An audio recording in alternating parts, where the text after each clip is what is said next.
Paranormal world in Hindi में आपका बहुत बहुत स्वागत है। हेलो दोस्तों, तो कैसे हैं आप लोग। आज मैं आप लोगों के सामने लेकर आ गया हूँ एक बहुत ही ज़्यादा रियल स्टोरी, जिसे सुनकर आपको ज़रूर मज़ा आएगा। साथ ही दोस्तों, ये स्टोरी बहुत ही ज़्यादा डरावनी है।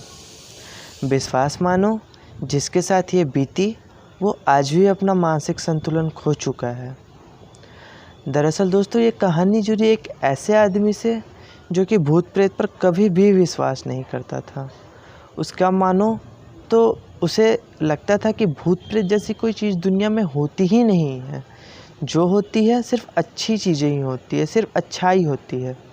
लेकिन उसे क्या पता था कि उसका मानना एक दिन ज़रूर गलत होगा। दरअसल दोस्तों, ये जो आदमी है वो एक कंपनी में काम करता था। कंपनी में भी क्या मानो तो वो एक नाइट शिफ्ट करता था और दिन में उसका काम नहीं रहता था। एक दिन की बात है, ऑफिस से छुट्टी होने में उसे करीब 2 बज गए थे। अब उसके साथी कर्मचारी ने उससे कहा कि भाई 2 बज गए हैं, तू इतने रात को घर जाएगा, ये सही नहीं है। तो तू एक काम कर, ऑफिस में रुक जा या मेरा घर बगल में है, मेरे साथ चल। तो उसने बोला नहीं, तू डर मत, 2 बजे हैं, मैं आधे घंटे में अपने घर पहुंच जाऊंगा। दरअसल उसका घर उसके ऑफिस से 10 किलोमीटर की दूरी पर था। तो वो बोला कि मैं बाइक से ही हूँ, मैं घर पहुंच जाऊंगा, मेरे को आधा घंटा ही लगेगा। इतना कहकर वो 2 बजे ऑफिस से निकल जाता है। दरअसल दोस्तों, कुछ देर ही चलता होगा, 5 से 10 मिनट ही वो चलता होगा, उसकी बाइक ख़राब हो जाती है। अब वो आसपास देखता है तो उसे कुछ दिखाई नहीं देता है जिससे मदद मांगकर वो घर जा सके। और लाजमी भी है, रात के 2 बजे ये सब चीज़ें थोड़ा दिक्कत होता है, नहीं मिल पाती हैं। तो वो सोचता है कि अब बाइक को तो छोड़ नहीं सकते, तो इसे घसीटते हुए या फिर इसे चलाते हुए पैदल ही घर की तरफ बढ़ते हैं। वो ऐसा ही करता है, वो बाइक को चलाते हुए या घसीटते हुए आगे की ओर बढ़ने लगता है। वो कुछ देर बढ़ता है, वो थोड़ा थकान महसूस करने लगता है। एक तो रात का काम और इतने दूर से बाइक को घसीटते हुए लेकर जाना, तो थकान लाजमी है। वो देखता है कि वहाँ एक बस स्टॉप है। वो क्या करता है, बाइक को साइड में रोकता है और उस बस स्टॉप पर जाकर बैठ जाता है। उसे वहाँ बैठे हुए मात्र 2 मिनट ही होते हैं। वो देखता है एक साधु उसकी ओर चला आ रहा है। साधु आता है और चुपचाप से उसके बगल में आके उस बस स्टॉप पे बैठ जाता है। साधु के पास बीड़ी था। साधु बीड़ी जलाकर बीड़ी पीने लग जाता है। दरअसल दोस्तों, साधु दिखने में थोड़ा अजीब सा था। अजीब सा मानो तो थोड़ा अजीब, मतलब आम साधु से थोड़ा अलग, अघोरी जैसा। पर वो आदमी उस पर ज़्यादा ध्यान नहीं देता है। पर उसे एक चीज़ ज़रूर खटक रही थी कि साधु बीड़ी तो पी रहा था, लेकिन उसके बीड़ी पीने का अंदाज थोड़ा अलग था, थोड़ा अजीब था। तो अब ये सोचता है कि मैं यहाँ से निकलूँ या फिर साधु से बैठकर पूछूं कि आप ये अजीब तरह से क्यों पी रहे हो। वो इसी असमंजस में था। तभी वो साधु से पूछ बैठता है कि बाबा, आप बीड़ी क्यों पी रहे हो, और पी रहे हो तो इतनी अजीब तरह से क्यों पी रहे हो। तभी वो साधु बोलता है, बेटा मैं बीड़ी ऐसे ही पीता हूँ। ऐसे ही करते करते वो दोनों आपस में बात करने लग जाते हैं। अब बातों बातों में ही वो आदमी उस साधु से बोल देता है कि बाबा, भूत प्रेत इस दुनिया में नहीं होते हैं और मैं इस पे विश्वास नहीं करता हूँ। साधु बोलता है कि बेटा, अगर तुम विश्वास नहीं करते हो तो ठीक है, इसका मतलब ये नहीं कि तुम भूत प्रेत को मानो ही ना, वो होते हैं। तभी वो आदमी बोलता है, अगर वो होते हैं बाबा तो मेरे सामने क्यों नहीं आते हैं, हमारे सामने क्यों नहीं आते हैं, क्यों हमें दिखाई नहीं देते हैं। ये सब हमारे सिर्फ मन का वहम है जो कि लोगों के द्वारा फैलाई गई है।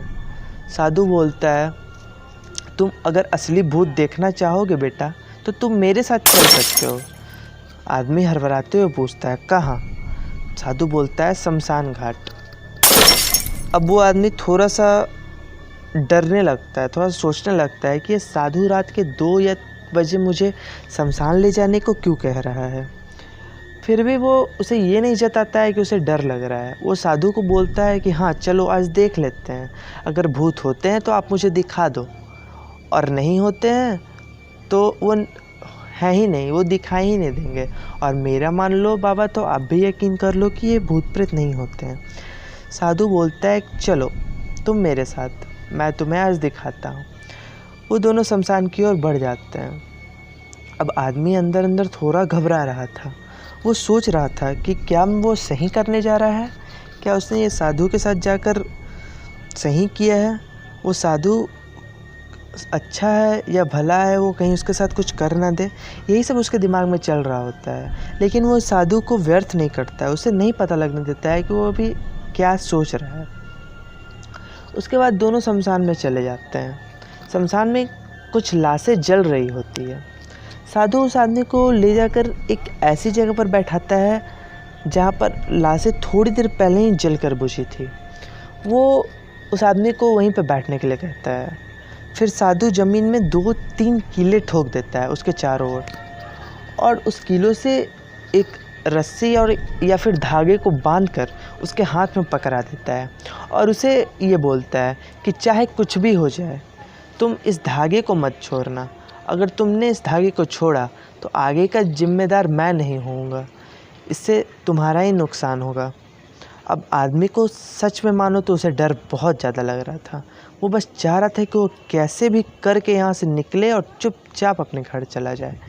लेकिन वो साधु से बोल चुका था कि वो भूत प्रेत पर नहीं विश्वास करता है, तो अब उसे वो बोल भी नहीं सकता था कि उसे डर लग रहा है।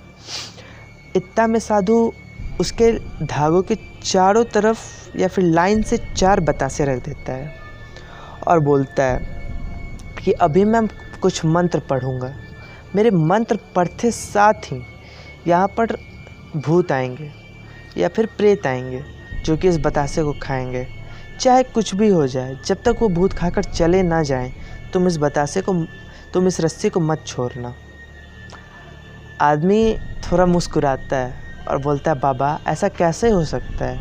कैसे कोई मरा हुआ इंसान आकर बतासे को खा सकता है? मैं ये सब चीज़ पे नहीं मानता। आदमी बोलता है, ठीक है तुम नहीं मानते, पर तुम अब जैसा मैं कहूँ वैसा करना और इस धागे को बिल्कुल मत छोड़ना। आदमी बोलता है, ठीक है। साधु मंत्र पढ़ना शुरू कर देता है। वो मंत्र पढ़ते पढ़ते उससे 5 मिनट हो जाते हैं। साधु उस आदमी को इशारा करता है कि अपनी आंखें बंद कर लो। आदमी आंखें बंद कर लेता है और 5 मिनट बाद होते हैं। फिर अचानक से साधु की मंत्र पढ़ने की आवाज़ आना बंद हो जाती है। आदमी आँख खोलकर देखता है तो जो देखता है उससे उस पर विश्वास ही नहीं होता है। दरअसल दोस्तों, उसकी मानो तो वहाँ पर 4 भूत सच में आकर बतासे खा रहे थे। उसे अपने आप पर बिल्कुल भी विश्वास नहीं हो रहा था। उसमें एक भूत वो भी था या फिर एक प्रेत वो भी था जो उसके पड़ोस में रहता था, और उसकी मृत्यु कुछ दिन पहले ही हुई थी। अभी तक उसका काम भी ख़त्म नहीं हुआ था, और वो देखता है कि वो भी आकर बतासे खा रहा है। वो बैठकर साधु को बहुत आवाज़ लगाता है, लेकिन साधु कहीं भी दिखाई नहीं देता है। अब उसे इतना ज़्यादा डर लगता है कि उस साधु की कही हुई बात को भूल जाता है और आनन फानन में रस्सी को फेंकता है और दौड़ते हुए शमशान से निकलने लग जाता है। अब जैसे ही वो उस शमशान से निकलता है, उसे उसके पीछे से उसकी आवाज़ सुनाई देती है। कोई उसकी ही आवाज़ में उसको बुला रहा होता है, या और बहुत ज़्यादा डरावनी आवाज़ें भी सुनाई देती है। लेकिन वो आदमी पीछे मुड़कर नहीं देखता है। जैसे तैसे करके वो अपने घर पहुंचता है। गेट ठकठकाता है। उसकी माँ दरवाज़ा खोलती है। बेटे को देखकर माँ थोड़ा घबरा जाती है। बेटे को देखकर माँ परेशान हो जाती है। वो उससे पूछती है, क्या हुआ बेटा, तुम इतने पसीने में, तुम इतने हड़बड़ाए वो क्यों हो? बेटा बहुत ही ज़्यादा डरा हुआ था।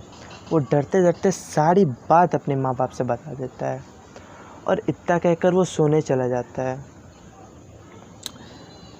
सुबह जब उसकी आँख खुलती है, विश्वास मानो दोस्तों, वो उसी शमशान में रहता है, उसी शमशान में लेटा हुआ रहता है जहाँ पर कल रात उस साधु ने उसे बैठाया था। अब वो जैसे ही उठता है उसका कुछ दिमाग काम नहीं कर रहा होता है, वो यहाँ कैसे आ गया। उसके माँ बाप उसे ढूंढते हुए उसी शमशान में आते हैं, क्योंकि उसने माँ बाप को बताया था कि वो उसी शमशान में था। उसके माँ बाप उसे ढूंढते हुए जब आते हैं तो वो वहीं पर मिलता है। उसके बाद दोस्तों उस आदमी की मानसिक संतुलन बिल्कुल बिगड़ गई थी। उसे हर तरफ अपने आसपास भूत प्रेत और वही चारों भूत दिखाई देते थे। उसके माँ बाप की मानो तो उसके माँ बाप ने उसके कई बार उसकी दिखवाया, बहुत ही जगह पर लेकर गए उसे दिखवाने, पर वो ठीक नहीं हो पाया। वो आज भी ऐसे ही मानसिक संतुलन खो चुका है। तो ये थी दोस्तों एक कहानी जो काफ़ी डरावनी थी। आप लोगों को पसंद आया तो चैनल को ज़रूर सब्सक्राइब कर दें।